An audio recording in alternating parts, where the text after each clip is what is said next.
Hey everybody, just woke up about an hour ago.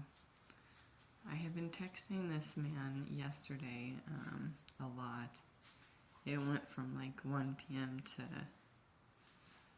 7 p.m. besides like the time I had to make food. I wasn't texting consistently. But I didn't feel like he was the one. I felt kind of drained. In our first conversation, I realized I felt drained because I'm empathic, and it's just people will talk and talk and talk to me a lot of times, and it just drains me. I don't know if that's their intention, but I assume anyone who drains me isn't meant to be in my life. So there's that. I'm a little sad about it because he had some good qualities. He was very interesting, very inquisitive. But yeah, looking for the right man.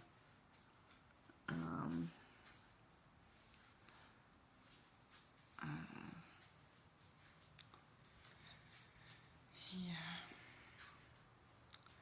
I want to say or a woman, but I've never been with a woman. I'm just attracted to women sometimes as well. This is not a call out to text me if you're interested, although it couldn't hurt. I mean, on YouTube anyway. But I probably won't get back to most people at all. And probably no one's going to respond because I have just a few subscribers. Yeah, so I kind of was like asking God this morning, what is the key to like my future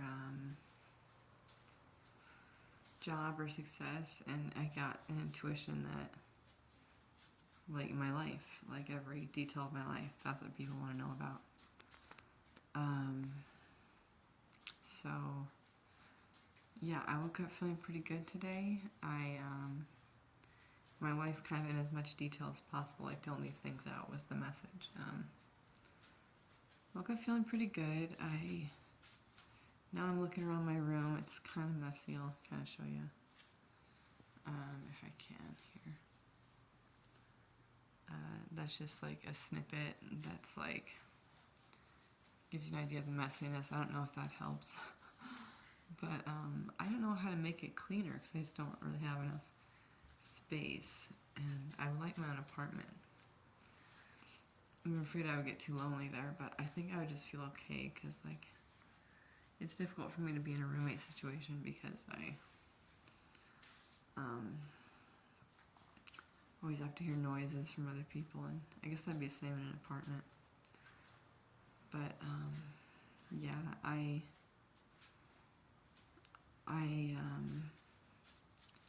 have a charge against me. It's aggravated assault with a deadly weapon.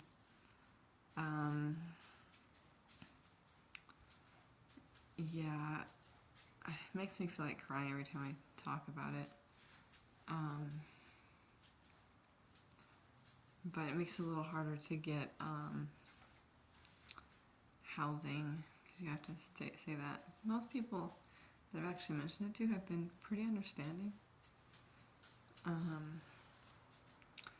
But then I just get this feeling, even if I pushed through my intuition that said don't move, that that I'm supposed to stay put where I am. I don't like that necessarily. It feels kind of religious, like just to stay somewhere where you're not really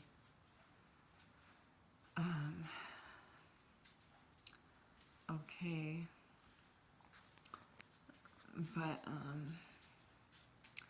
I've just been through too much stress lately. It's so much stress that like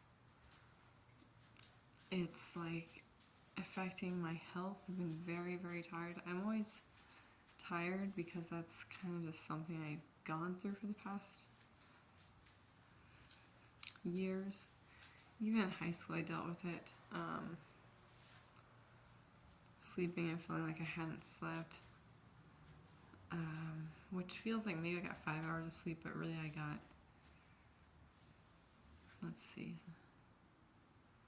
11 last night about.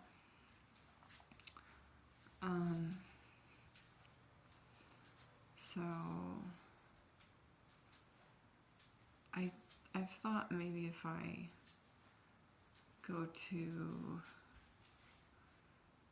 if I wake up when I initially wake up, or one of the times I initially wake up during the night as well, if I get up like then, like at 6 or 8 hours, maybe I won't be so tired. But I have tried that before, and it makes like me short circuit nerve wise. Like I just feel like I just have barely any energy to get through the day. Whereas if I sleep longer, although I'm more physically tired and not as mentally alert, I can get through the day without, of course I could maybe learn to take a nap if I got up earlier. That's probably the real solution. But I'm never tired enough in the day to take a nap. That's not never, but it turns into a whole sleep session if I take a nap. That's how tired I am. Well, I have like ulcerative colitis, and I don't know what the tiredness would be called. But I also have psoriasis on the back of my head. You'll see me scratching my head sometimes. They're sending me some better cream and shampoo for the back of my head, so. And the other couple of places it shows up a little bit. But yeah, I wasn't sure if this spot here was psoriasis, or I have something dry over here you can't really see. Yeah, you still can't really see it. It's kind of there. But yeah, see, when I touch my face, it turns my cheeks pink. That happens to me when I go outside in the sun. It turns like red pretty quick. And it's not necessarily even a sunburn. It's just like that's a feature of my face that's like turns red. I feel very gross right now because like I haven't brushed my teeth yet. This camera doesn't capture me as well as the mirror in my room does. It makes me look kind of like I don't take care of my skin through this filter, but I do. I wash it. Maybe I can show you me in the mirror. That's me in the mirror, so that's much better. No, it's really the same because it's still the camera that's filming it. I'm walking back and forth in my room as I'd like to do. Hopefully the jiggliness isn't too much for you.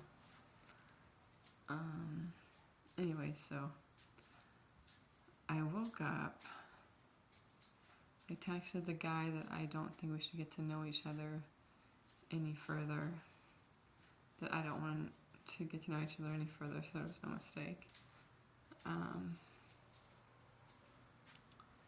Now I'm feeling like I'm gonna be alone all day, but the thing is, like, why stay with my ex-husband so long just so I didn't have to be alone? And it was much worse to be with him than to be alone could have ever been. I just was so sick of not having like anyone to talk to or a friend, but my ex-husband wasn't really a friend to me, and he never really let me talk. He just talked. And that seems to be like this guy that I met. We'll call him Edgar. That's not his name. He wants to have these long conversations. It's just like, and I didn't want to tell him I wanted to get off the phone. But he's not the right guy anyway. I can feel it in my bones and my skin. Not really my bones, but like in between my bone and my skin. My body's like telling me he's not the right person. I don't know why I wasted a whole day talking to him, but I'll have to forgive myself for that. It was 2 days. No. I talked to him for a couple hours, a couple days prior. Excuse me. So, now my bed is like this. I've been awake an hour. My one sheet is crumpled on the side of the bed, like so. Just so you know my habits. Right now it's not really folding the bed, although I have done it occasionally, if I remember. I didn't fold my bed growing up, really. I just folded it when I went to my grandparents' house. At least that's what I remember. So I was in too much of a hurry. Sometimes I'd fold it briefly when I got home. I mean quickly, not briefly. I briefly folded my bed. That would mean like you, that you didn't completely fold your bed, I guess. Briefly I folded my bed. So and so, briefly folding. Okay, I need to drink some water. Well, I think that's the end of this post. Thanks everyone for listening.